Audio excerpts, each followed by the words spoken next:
আমাদের বাংলাদেশের ফুটবল সমর্থনে বিশ্বকাপ ফুটবলের সময় সবচেয়ে বড় রাইভালরি তো ব্রাজিল ভার্সেস আর্জেন্টিনা। এই ব্রাজিল আর্জেন্টিনার একটা ম্যাচ বিশ্বকাপে দেখব আমরা, সেই অপেক্ষা কতকালের।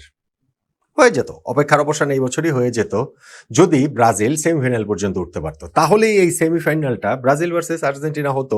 আমরা এই প্রতিদ্বন্দ্বিতার নানান মাত্রা, নানান রং নিয়ে নানান রকম আলোচনা করতাম। কিন্তু ব্রাজিল যেহেতু আগেই ঝরে গেছে, সেই সেমিফাইনালটি হচ্ছে না। 1990 বিশ্বকাপে লাস্ট ব্রাজিল আর্জেন্টিনা হয়েছে, ওইটাই এখন পর্যন্ত সর্বশেষ হয়ে আছে। আদৌ হবে কিনা, কবে হবে, কোন দিন হবে, প্রতি বিশ্বকাপে আশা থাকে। ফাইনালে গিয়ে তো আর হচ্ছে না। বরং এই সেমিফাইনালটাতে মুখোমুখি হচ্ছে আর্জেন্টিনা ভার্সেস ইংল্যান্ড। আন্তর্জাতিক ফুটবলে সবচেয়ে বড় রাইভালরি আপনি বলতে পারেন, কিন্তু সেটা না বললেও সবচেয়ে তেতো রাইভালরি এইটা বলতেই হবে।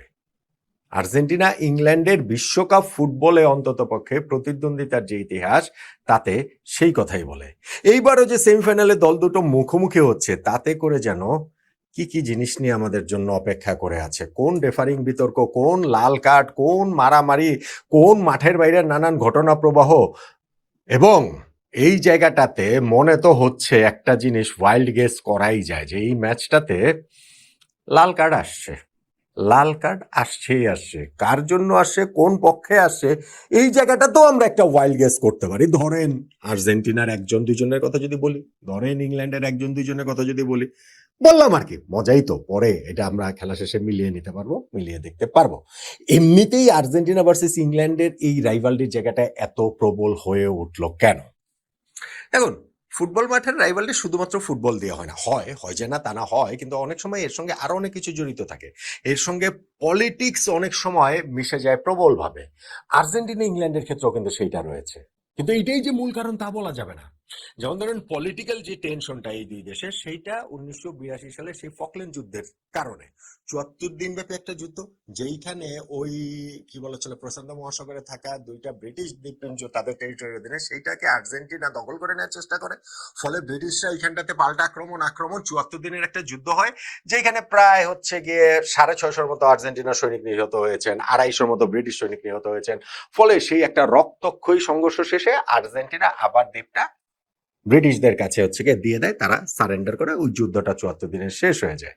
কিন্তু শেষ হলেও তো আর শেষ হয় না, ওই জিনিসের রেশ এখনো আছে, এখনো থাকে। এইটা তাদের ওই পলিটিক্যাল বয়ানে যেমন থাকে, ঠিক তেমনি মানুষের মুখে মুখের যে বয়ান, সেই জায়গাটা তো প্রবলভাবেই রয়েছে। যতটা ইংল্যান্ডে রয়েছে তার চেয়ে অনেক বেশি করে আসলে আর্জেন্টিনায় রয়েছে, কেননা তাদের কাছে ওইটা একটা পরাজয়ের প্রতীক যে ফকল্যান্ড ওয়ারটা তারা আসলে জিততে পারেনি। ফলে মাঠের ফুটবলে এইটার জবাব দেওয়ার চেষ্টা সবসময় আর্জেন্টিনা করে থাকে। এখন আমি যেটা বললাম যে এটা যে এই ওয়ার থেকে শুরু হয়েছে বা পলিটিক্যাল জায়গা থেকে, বিষয়টা কিন্তু সেটা না। আপনি যদি গোয়িং ব্যাক টু 1966, এটা তো 82 সালের ফকল্যান্ড ওয়ার, 66 বিশ্বকাপে কি ঘটনা ঘটেছে দেখেন।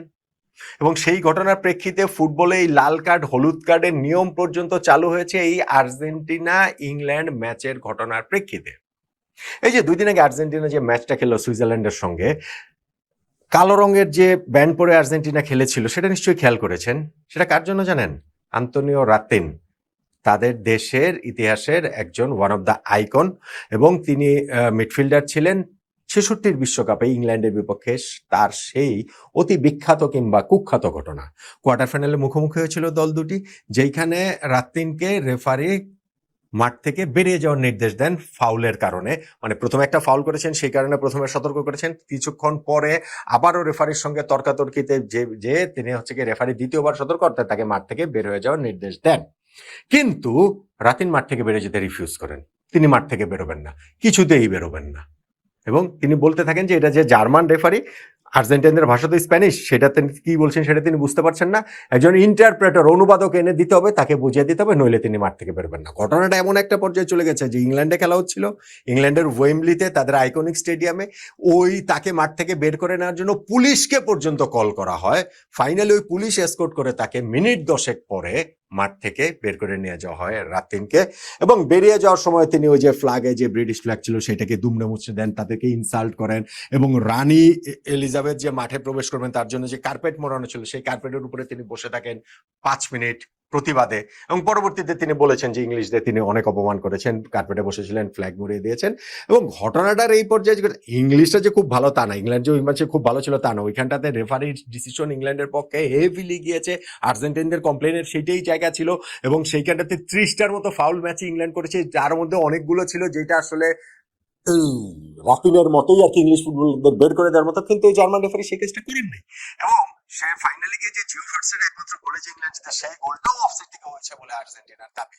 সো এইরকম একটা মহা বিতর্কিত জায়গা ঘটেছে। ম্যাচ শেষে ইংল্যান্ডের যে ম্যানেজার আলফ রামসে তিনি দৌড়ে মাঠে ঢুকেছেন যেন তার দলের কোনো ফুটবলার আর্জেন্টিনার কারোর সাথে জার্সি সোয়াপ না করেন, এটা তিনি নির্দেশ দিয়েছেন। প্রেস কনফারেন্সে এসে ইংল্যান্ডের কোচ আর্জেন্টিনার প্লেয়ারদের এনিমেল, জানোয়ার বলে পর্যন্ত আখ্যা দেন, সম্বোধন করেন।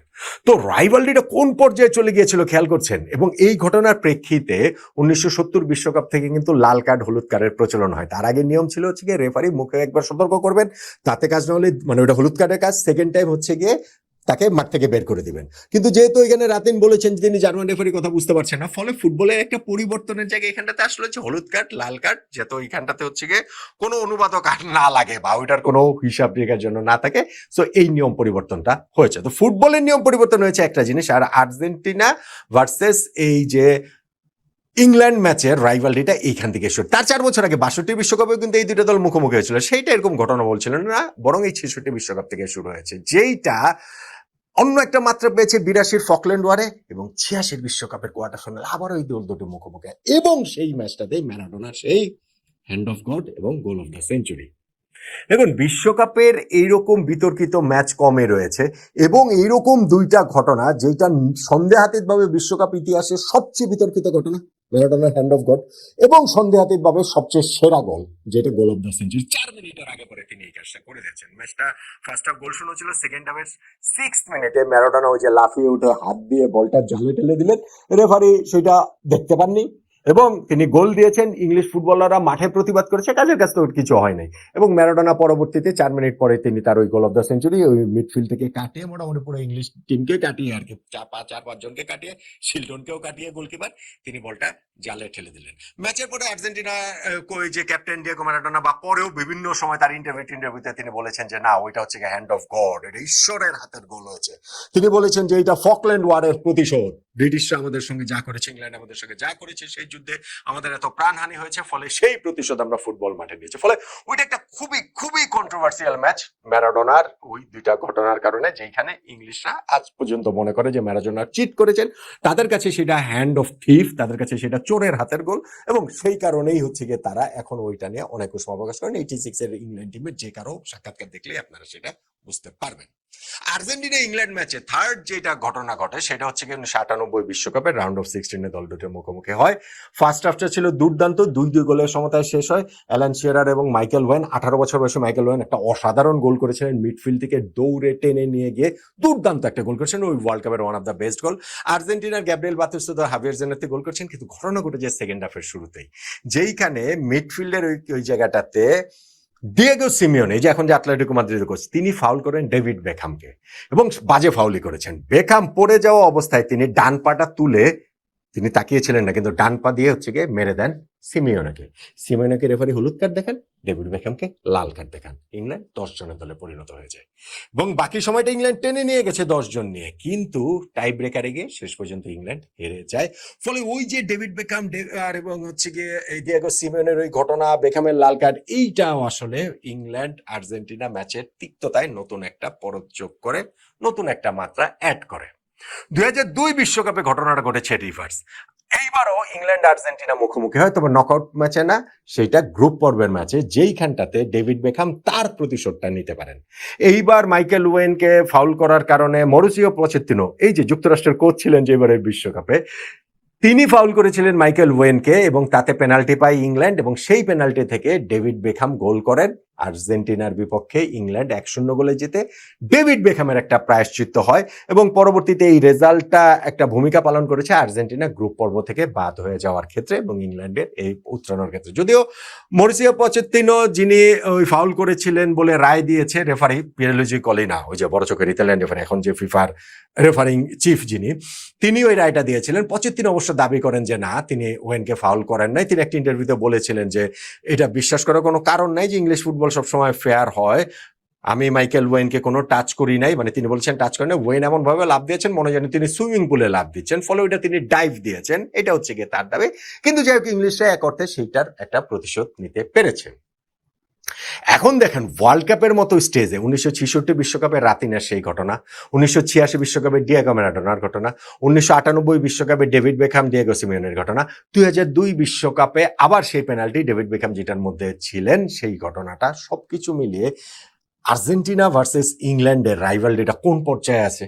এবং এইখানটাতে ধরেন আরো একটা মাত্রা ওইভাবে যদি বলেন তাহলে যোগ করেছে যে লিওনেল মেসি ক্যারিয়ারে প্রথমবারের মতো ইংল্যান্ডের মুখোমুখি হচ্ছেন, কোনো ফ্রেন্ডলি ম্যাচ এটাছেও কিন্তু মুখোমুখি হন নাই তিনি তার এই পুরো ইন্টারন্যাশনাল ক্যারিয়ারটাতে। ফলে এই যে ম্যাচটা হবে সেই ম্যাচটাতে অতীতের এই সব কথা মনে রাখলে এবং এইবারের বিশ্বকাপে যেহেতু আর্জেন্টিনার পক্ষে ফিফা কাজ করছে, রেফারিরা বাঁশি বাজাচ্ছে, এই কনস্পিরেসি থিওরি প্রবল ভাবে আছে এবং আপনি নিশ্চিত থাকতে পারেন আগামী কয়েকদিন এই ইংলিশ প্রেস এইটা নিয়ে একেবারে যা যা করা সম্ভব সেগুলা করবে পরোক্ষ চাপ প্রয়োগের জন্য রেফারির উপরে, ফিফার উপরে।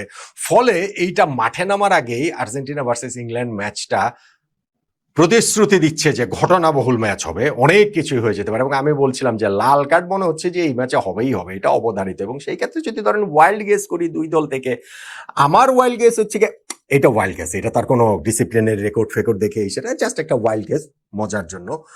আমি যদি ওয়াইল্ড গেস করি যে ইংল্যান্ডের পরে মিডফিল্ডে ঘটনাটা ঘটবে বলে আশঙ্কা করছি, হয় ডেকলান রাইস অথবা এলিয়েট অ্যান্ডারসন। আর আর্জেন্টিনার পরে ধরেন সেই মিডফিল্ডেই ধরেন এনজো ফার্নান্দেজ, আর মিডফিল্ডার না ধরেন আমি একটা ডিফেন্ডার নিলাম লিসান্দ্রো মার্টিনেজ।